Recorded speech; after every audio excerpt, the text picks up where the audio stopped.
Good evening all of you. सबसे पहले आप लोग को तो आज थोड़ा काफ़ी लेट हो गया था ना, थोड़ा मैडम भी लेट आई थी। और बेसिकली आज हम थोड़ा सा आप लोग का 5 मिनट लेंगे क्लास स्टार्ट करने से पहले। काफ़ी सारे बच्चे का कॉल आ रहा था कि किस तरह क्लास स्टार्ट होगा, तो हम काफ़ी कुछ यहाँ पे पूछेंगे, बोलने वाले हैं, सॉरी। और इससे पहले बता दें कि आप लोग कॉल से ज़्यादा व्हाट्सएप पे मैसेज किया कीजिए, और व्हाट्सएप का नंबर यहाँ पे मेंशन है, ठीक है। यहाँ पे मेंशन है और यहाँ पे आप लोग कॉन्टैक्ट किया कीजिए, क्योंकि कॉल गैस आदमी का कमी चल रहा है, तो सबका कॉल उठाना बहुत ही मुश्किल है। और याद रखिए, जब भी आप पेमेंट करते हैं ना, तो पेमेंट करने के बाद आप पैनिक नहीं होना है कि हाँ कि पेमेंट पहुंच पाया, ग्रुप में ऐड करेगा कि नहीं करेगा। तो ये सब माइंड में ना थॉट नहीं रखना है। जैसे ही आपका मैसेज देखा जाएगा, तो फिर आपको जो आगे का प्रोसेस है, नाम वगैरह मांगेगा, फिर आपका ग्रुप का लिंक शेयर कर दिया जाएगा, पेड ग्रुप का। अब यहाँ पे हम आपसे एक चीज़ शेयर करने वाले हैं, किस तरह होगा। तो देखो गाइस,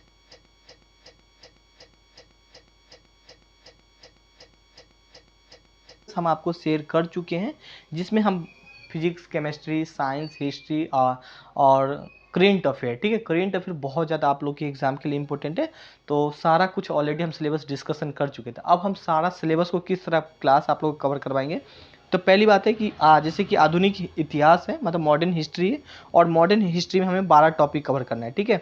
अब 12 टॉपिक कवर करना है, तो यहाँ पे आप देख सकते हैं। तो आज जैसे कि हम लोग लिए हैं कौन सा टॉपिक, यूरोपीय, भारत में यूरोपीय कंपनी का आगमन। और कल जो टेस्ट होगा कुछ इसी टॉपिक पर आपका टेस्ट होगा, ठीक है, जिसमें आपको 20 क्वेश्चन दिया जाएगा।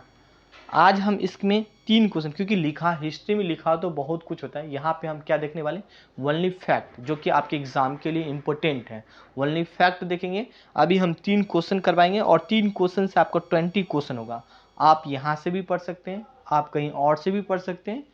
ग्रुप में पहले इन्फॉर्मेशन करवा दिया जाएगा, और रोज़ 20 क्वेश्चन होगा। अगर मैं 100 क्वेश्चन करवाएंगे, तो आप लोग काफ़ी ज़्यादा 10 दिन तक दीजिएगा, 11 दिन आपको हिम्मत नहीं करेगा। तो जब एग्ज़ाम आएगा, तो वहाँ पे तो आपको रहेगा ही रहेगा 100 क्वेश्चन, ठीक है। 100 क्वेश्चन, 125 क्वेश्चन आपको देखने को मिलेगा। बट अभी आपको 25 क्वेश्चन, मतलब सॉरी 20 क्वेश्चन ही मिलेगा। और पहले 20 क्वेश्चन भेजा जाएगा, फिर 10 मिनट के बाद आपको आंसर भेजा जाएगा विथ एक्सप्लेन के साथ, ठीक है। और फिर भी अगर आपको कोई चीज़ समझ में नहीं आता है, तो फिर आप कमेंट करेंगे, हमें बताएंगे, फिर हम आपको समझाना मेरा काम है। चाहे आपको वीडियो के माध्यम से समझाएं, या आपसे कॉन्टैक्ट करके समझाएं, ठीक है, तो वो मेरा काम है समझाना। तो देखेंगे सबसे पहले आज हम भारत में यूरोपीय कंपनी का आगमन, और कल यहीं से होगा। और हम जो भी देखेंगे वो फैक्ट देखने वाले हैं, ठीक है, क्योंकि लिखा बहुत कुछ होता है, पढ़ना बहुत ही मुश्किल होता है। तो वास्को डिगामा का कालीकट किस वर्ष आया था, मेरे ख्याल से सारे बच्चे इसको करेंगे, ठीक है। अब यहाँ पे हम चारों ऑप्शन को एक्सप्लेन करने वाले हैं, ठीक है। और पहला क्वेश्चन है, पहला ऑलरेडी सारे बच्चे इस आंसर को टिक लगा लिए होंगे, मेरे ख्याल से काफ़ी सारे बच्चे। तो हम देखेंगे 1498, 1492, 1500 और 1502, ठीक है। तो हम चारों एक्सप्लेन का थोड़ा सा एक्सप्लेन कर लेते हैं। यहाँ पे आप कुछ इमेज देख सकते हैं। ऑलरेडी जब यूरोपीय के बात चल रहा है, यूरोपीय कंपनी का आगमन, तो जाहिर सी बात है, यूरोपीय कंपनी में सबसे पहले वास्को डिगामा आए थे। और यहाँ पे आप देख सकते हो वास्को डिगामा कैसे आए थे, तो वास्को डिगामा यूरोप से आए थे। अब हम इससे पहले नहीं जाएंगे, क्योंकि हम ज़्यादा ब्रीफली डिस्कशन नहीं करना पसंद करेंगे। क्यों? क्योंकि वीडियो काफ़ी लंबा हो जाएगा। फिर मैं चाह रहा हूँ खाली फैक्ट बताएं, ठीक है, ताकि आप याद कर पाएँ उस चीज़ को। मतलब ये दक्षिण अफ्रीका है, ठीक है। और इसको होते हुए गैस कहाँ पे आए थे, इंडिया आए थे। इंडिया में कहाँ पे आए थे, केरल आए थे, ठीक है, केरल में आए थे ना। अब देखते हैं क्या क्या इंपॉर्टेंट है। तो आपको इस पॉइंट को आपको याद करना है, प्लस आपको ये पॉइंट को आपको याद करना है। आप याद चाहे जैसे कीजिए, चाहे आपको रात भर जगना पड़े, दिन जगना पड़े, या जैसे करें, आपको तो किसी भी कीमत में पढ़ना ही है। क्यों? क्योंकि कल इस टॉपिक से आपका टेस्ट है, टेस्ट आपको देना है, और अपना टेस्ट में स्कोर देख के जा सकते हैं कि आपका अगर इस टॉपिक से क्वेश्चन आ रहा है, तो आप कर पाइएगा, ठीक है। तो पहले सबसे पहले कौन आया था, यूरोपीय। अगर क्रम पूछेगा, भारत में यूरोपीय कंपनी का क्रम पूछेगा, तो पहले पुर्तगाल, फिर डच, फिर अंग्रेज, फिर डैनिश, फिर फ्रांसीसी से, ठीक है। अगर फैक्ट्री पूछेगा कौन लगाया था, तो पहले पुर्तगाल लगाया था, फिर अंग्रेज लगाए थे, यहाँ पे आप देख सकते हैं, फिर डच, ठीक है। और हाल ही का डच पहले आया था, मगर कंपनी बाद में लगाई थी, ठीक है। 1608 होना चाहिए। डैनिश 1616, और फ्रांसीसी 1664, और ये नहीं याद रखना है, ठीक है। तो इतना पॉइंट को आपको याद रखना है। नाउ एक चीज़ यहाँ पे हम देखने वाले हैं 17 मई, ठीक है। आप देखेंगे भाई कब आई थी वास्को डिगामा, पहले भारत आने वाले, तो कब आई थी, 17 मई 1498 में भारत आने वाला पहला पुर्तगाल व्यक्ति था। कौन था? तो वास्को डिगामा था, ठीक है। कहाँ कैसे आया था, तो अफ्रीका द्वीप, ठीक है, अफ्रीका द्वीप, मतलब उसी अफ्रीका द्वीप का नाम क्या रखा था, उत्तम आशा द्वीप था, ठीक है। उत्तम आशा द्वीप होते हुए भारत आया था। अब भारत में कहाँ आया था, तो केरल आया था, ठीक है। यहाँ पे आप देख सकते हैं। अब जाहिर सी बात है केरल आएगा तो वहाँ का राजा, तो जाहिर सी बात है उनको सेवा पानी तो करेगा। तो जमोरिन था वहाँ का राजा, कौन था, जमोरिन था। यहाँ पे आप देख सकते हैं, ठीक है। अब केरल में कहाँ पे आया था, तो उस द्वीप का नाम क्या था, कप्पू डापू द्वीप नाम था। तो इस पॉइंट को आप लोग याद रखिएगा, इतना पॉइंट को आपको याद रखना है। कहीं कहीं आपका वर्ड मिस्टेक होना है तो पैनिक नहीं होना है, प्री एग्जाम है, मेंस होता है वहां पे देखा जाता है, ठीक है। अब यहाँ पे देखते हैं बेसिकली क्यों आया था भाई यूस का वास्को डिगामा भारत क्यों आया था, तो मसाला को व्यापार करने के लिए आया था। और जाहिर सी बात है व्यापार करेगा तो कुछ नहीं कुछ तो फायदा तो जरूर हुआ होगा। तो उसको 60% मतलब लाभ हुआ था, ठीक है। अब लाभ होगा तो जाहिर सी बात है जो पुर्तगाल के जो राजा था उस टाइम कौन था, मैनुअल वन था, काफ़ी खुश हुआ और उसे वाणिज्य प्रधान का उपाधि दे दिया। अब भाई जाहिर सी बात है ये खुश हुआ तो जाहिर सी बात है दूसरा आदमी को तो भेजेगा कि जाओ भाई तुम भी जाओ, तुम भी व्यापार करके इंडिया से मसाला लाओ और यहाँ पे बेचो। क्यों, क्योंकि वहाँ बहुत ही डिमांड था, कहाँ पे, तो यूरोप में। तो देखते हैं फिर आगे क्या और पॉइंट है। एक कोलंबस को याद रख रहे हैं, मतलब 1492 में अमेरिका का खोज किया था। और यह अमेरिका 3 बार बेसिकली गया था, यहाँ पे मेंशन नहीं, आप याद रख ली, ठीक है। यह स्पेन का निवासी था बेसिकली, और इसने अमेरिका को लाल भारतीय कहा था। तो आपके क्वेश्चन में भी होगा कि अमेरिका को लाल भारतीय किसने कहा था, तो आपके ऑप्शन में होगा कोलंबस। तो यहाँ पे आप टिक लगा सकते हैं। नाउ नेक्स्ट यहाँ पे देखें, नेक्स्ट यहाँ पे देखें पेड्रो अल्वारेज केब्रल कब आया था, 1500 में आया था। और ये भारत मतलब दूसरा पुर्तगाली व्यक्ति था, ठीक है। और इसी ने एक अरबों को जहाज को पकड़कर जोमोरिन को दे दिया था, ठीक है। तो इतना पॉइंट याद रखिएगा आप। नाउ यहाँ पे देखें, और अच्छा जो भी कल क्वेश्चन होगा वो प्रीवियस ईयर क्वेश्चन होगा विथ कुछ नया क्वेश्चन भी आपको देखने को मिलेगा, बट जितना क्वेश्चन होगा सारा फैक्ट होगा और आपके एग्जाम के लिए इंपॉर्टेंट होगा।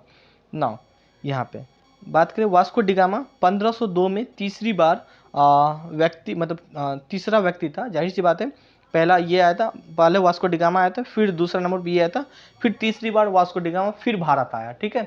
अब जाहिर सी बात है इस बार जो भारत आया था तो इसने पुर्तगाल कंपनी को क्या किया था, स्थापना किया था, ठीक है। और यह बेसिकली खोजकर्ता माना जाता है, किसका, तो भारत का खोजकर्ता माना जाता है। तो इतना पॉइंट को आप याद रख सकते हैं। नाउ यहाँ पे हम और देखेंगे, नेक्स्ट क्वेश्चन देखेंगे, भारत में किसी पुर्तगाल गवर्नर ने शांत जल मतलब किस पुर्तगाल गवर्नर ने शांत जल नीति को अपनाया था, तो Francisco de Almeida, Afonso de और नीनो डे कुन, ठीक है, और कार्नेवाल्ट। तो चारों को हम आंसर एक्सप्लेन करने वाले हैं। तो यहाँ पे इसका आंसर क्या हो जाएगा, ए हो जाएगा, फ्रांसिसो ड अल्मेडा, ठीक है। अच्छा ये जो हम याद किए थे हम आपको बता दें, आप भी याद कर सकते हैं, FAN, ठीक है। इससे हम याद किए थे, एफ से फ्रांसिस, ए से अल्फांसो, डी से नैनो, ठीक है। ये सीक्वेंस में ही है और मैंने सीक्वेंस में ही ऑप्शन सेट किया हूँ। नाउ थोड़ा सा आप देख सकते हैं, यहाँ पे आप इमेज देख सकते हैं, कुछ ये आदमी था, इसका नाम था फ्रांसिसो ड अल्मीडा, ठीक है। फ्रांसिसो अल्मीडा, ठीक है, ये भारत का प्रथम पुर्तगाल गवर्नर। जाहिर सी बात है कंपनी खोलेगा तो कोई ना कोई गवर्नर तो होगा ना। अब राज आ गया था, अगर मैं आप सारा हिस्ट्री पढ़ोगे तो काफ़ी ज़्यादा इंटरेस्टेड है, बहुत मज़ा आएगा हिस्ट्री पढ़ने में, ठीक है। तो वहाँ पे जाहिर सी बात है, तो ये भारत का पहला पुर्तगाली गवर्नर था और इसने भारत में शांत जल नीति को अपनाया था, ठीक है। इसने भारत में 2 युद्ध लड़ा था, ठीक है। ये जो आदमी है भारत में 2 युद्ध लड़ा था और यही आदमी शांत जल, ठीक है, ब्लू वाटर पॉलिसी को अपनाया था। तो इस 2 पॉइंट को आप याद रखेंगे। अब कौन कौन सा 2 युद्ध लड़ा था, तो पहला युद्ध था चोलका का युद्ध था और दूसरा युद्ध का नाम क्या था, तो दूसरा युद्ध का नाम था डीवा का युद्ध, ठीक है। अब पहला युद्ध में देखेंगे कब लड़ा गया था, तो डेट नहीं याद है, डेट नहीं पूछा जाता इसमें, जहाँ डेट पूछेगा वहाँ हम आपको खुद ही हाईलाइट करके बता देंगे, ठीक है। पहला युद्ध हुआ था तो फ्रांस मतलब पुर्तगाल मतलब जो ये था इसके बीच मतलब गवर्नर के बीच फ्रांसिसो द अल्मीडा और जो संघ था गुजरात प्लस तुर्क और प्लस मिस्र, ठीक है। ये तीनों एक साथ था और इसके साथ युद्ध हुआ था, ठीक है। इस युद्ध में क्या हुआ था, पुर्तगाल बेसिकली हार गया था और यहाँ पे इसका बेटा जेम्स लोरोक को इसका जो बेटा था वो मारा गया था, ठीक है। तो इस पॉइंट को आपको याद रखना है ना। और इस समय गुजरात का राजा कौन था, तो बेगरा था, ठीक है। और इसे पॉइजन, ठीक है, पॉइजन मैन के नाम से भी जाना जाता है, विष पुरुष के नाम से भी जाना जाता है। तो इस पॉइंट को आप याद रखिएगा। दूसरा युद्ध देखेंगे, डिवा का युद्ध हुआ था, डेट नहीं याद करना है आपको। फ्रांसिसो यही आदमी फ्रांसिसो डी अल्मीडा था, इसने मिस्र मतलब गुजरात और मिस्र के साथ बेसिकली युद्ध हुआ था। तो इस युद्ध में क्या हुआ था, पुर्तगाल बेसिकली जीत गया था, ठीक है।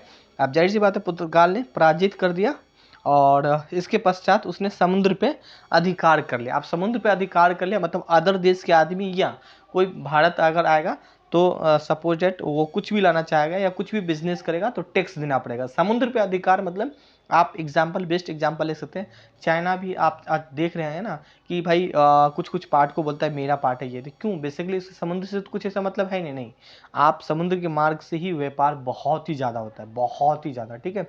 तो जाहिर सी बात है आपका अगर आप हम इसके मतलब जाहिर सी बात है ये इस पे इसका कब्जा है, अगर हम इसमें घुसेंगे तो हमें कुछ टैक्स देना पड़ेगा, ठीक है।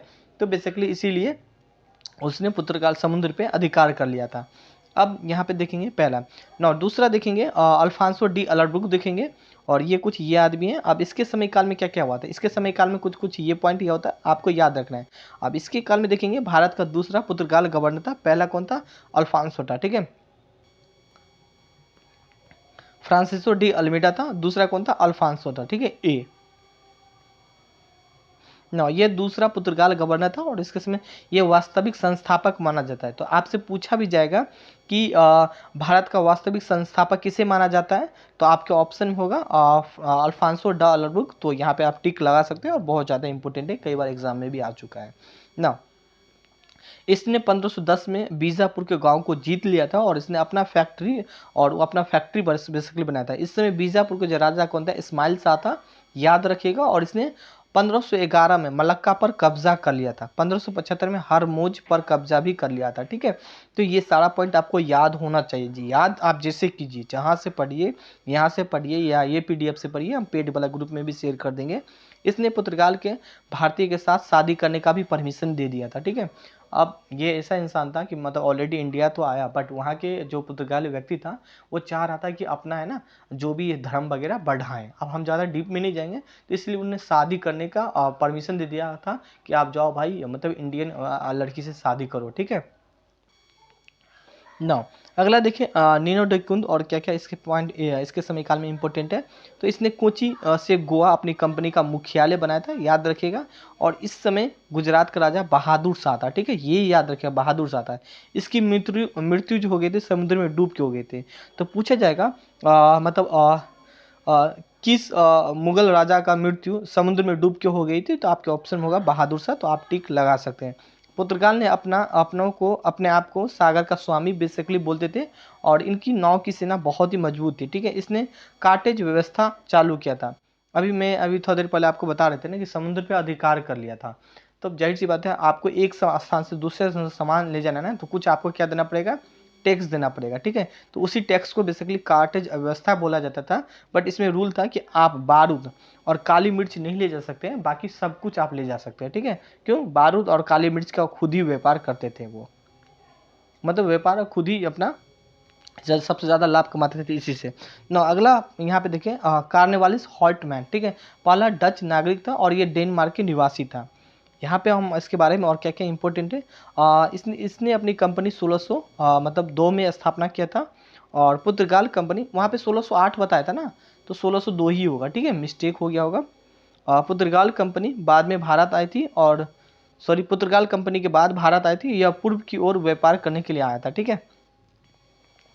नाउ यहाँ पे देखिए डच ईस्ट इंडिया कंपनी, यहाँ पे कुछ इमेज में आप इमेजिंग कर सकते हैं, कुछ इस तरह टाइप का था। नाउ यहाँ पे हम देखें नीदरलैंड सरकार ने 21 साल की अनुमति दिया था डच को, जाओ भाई आप व्यापार करो इंडिया में जाके, ठीक है। इस कंपनी का जो मुख्यालय बेसिकली कहाँ पे था, तो इंडोनेशिया में था, ठीक है।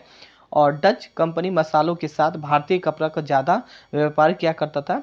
और डच कंपनी जो है ईस्ट इंडिया कंपनी के बीच बेदरा का युद्ध हुआ था, ठीक है, डच कंपनी। अब जाहिर सी बात है डच के बाद कौन आता है, तो ईस्ट इंडिया कंपनी आता है। अब ईस्ट इंडिया कंपनी ऑलरेडी चाहेगा कि भाई मैं आया हूँ तो पुर्तगाल भी हट जाए और डच कंपनी भी हट जाए, मैं राज करूँ, उसका बेसिकली ये एक क्या था, उद्देश्य था। तो जाहिर सी बात है एक युद्ध लड़ा और इस युद्ध का नाम क्या था, बेदरा का युद्ध, याद रखिएगा। जिसमें क्या हुआ था, डच कंपनी हार गया था और डच कंपनी की समाप्ति हो गया था, ठीक है। तो ये पॉइंट यहाँ से आपको याद रखना, बेदरा कहाँ पे, तो बंगाल में है और आपके एग्जाम के लिए बीपीएससी के लिए काफ़ी ज़्यादा इंपॉर्टेंट है। नाउ यहाँ पे देखने वाले नेक्स्ट क्वेश्चन, यहाँ पे 3 ही क्वेश्चन है, 3 क्वेश्चन से मैं कल 20 क्वेश्चन करवाऊंगा, ठीक है। 2-4 क्वेश्चन बाहर से होगा, बाकी मैक्सिमम क्वेश्चन इसी से होगा, ठीक है। मतलब इससे क्या थोड़ा बहुत बाहर से होगा, मतलब ये टॉपिक से होगा। भारत में पुर्तगाल का प्रथम फैक्ट्री कहाँ पे लगाई गई थी, कोच्चि मुसलमपुरपट्टनम। सूरत या टॉकवर। तो हम यहाँ पे देखने वाले हैं, इसका आंसर हो जाएगा कोची हो जाएगा। और चारों आंसर एक्सप्लेन करने वाले हैं। पुर्तगाल ने अपनी पहली फैक्ट्री कोची मतलब केरल में लगाई थी, और कब लगाई थी? 1503 में लगाई थी। तो यहाँ पे, और दूसरी कहाँ लगाई थी? बंगाल में। मैंने हाल ही का बहुत ज़्यादा फैक्ट्री लगाया था, मैं बंगाल को इसलिए दिया हूँ क्योंकि बीपीएससी के लिए बहुत ज़्यादा इंपॉर्टेंट है, ठीक है ना। नेक्स्ट यहाँ पे देखें, डच फैक्ट्री ने अपनी पहली फैक्ट्री मुस्लिमपुरपट्टनम में लगाई थी। और इससे पहले कौन? पुर्तगाल पूछेगा पहली फैक्ट्री कहाँ लगाई थी, तो केरल कोची में लगाई थी। तो इस चीज़ को आपको याद रखना है, ठीक है। नो, नेक्स्ट बात देखिए यहाँ पे, डच, फिर पुर्तगाल के बाद कौन आया था? डच आया था, तो जो कि मुस्लिमपुरपट्टनम आंध्र प्रदेश में लगाई थी। और दूसरा में यहाँ पे बात करें, चिंसूरा में लगाई थी, जो पिपली में लगाई थी, कहाँ पे? जो बंगाल में, ठीक है, पहली फैक्ट्री थी। दूसरी फैक्ट्री चिंसूरा में थे, जो कि बंगाल में। याद रखिएगा, बिहार जी के करवाऊंगा तो वहाँ भी क्वेश्चन आपको ये चीज़ देखने को मिलेगा, ठीक है। फिर देखते हैं, डच आ गया। फिर डच के बाद कौन आई थी? ईस्ट इंडिया कंपनी आएगा। यहाँ पे आप देख सकते हैं, ईस्ट इंडिया कंपनी के बारे में हम बहुत कुछ पढ़ने वाले हैं। जो कि इसकी पहली फैक्ट्री कब लगाई थी? सूरत में, मतलब गुजरात में लगाया था 1608 में, जो कि अस्थायी था, ठीक है। फिर मुस्लिमपुरपट्टनम में आंध्र प्रदेश 1611 में पहली अस्थायी फैक्ट्री था। पूछा भी जाएगा अस्थायी फैक्ट्री था तो गुजरात लगाएंगे, अस्थायी पूछेगा तो मुस्लिमपुरपट्टनम आंध्र प्रदेश लगाएंगे। नाउ इसके बाद देखिए, डेनिश आती है, डच के बाद डेनिश। डेनिश जो अपनी पहली फैक्ट्री कहाँ लगाया था? टोकोबार तमिलनाडु में लगाया था। दूसरी कहाँ लगाया था? तो सीरमपुर में लगाया था, जो कि कहाँ था? बंगाल में था, ठीक है। तो ये कुछ था गाइस, और आपको कैसा लगा तो आप एक लाइक करके मुझे बता सकते हैं।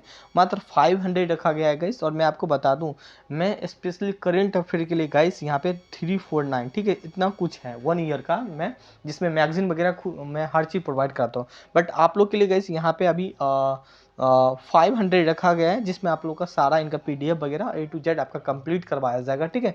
और टेस्ट सीरीज भी उसी में आपका इंक्लूड होगा। So thank you, have a nice day. मन लगे अपने लाइफ में हमेशा आगे बढ़ते रहेगा। इस बाय बाय।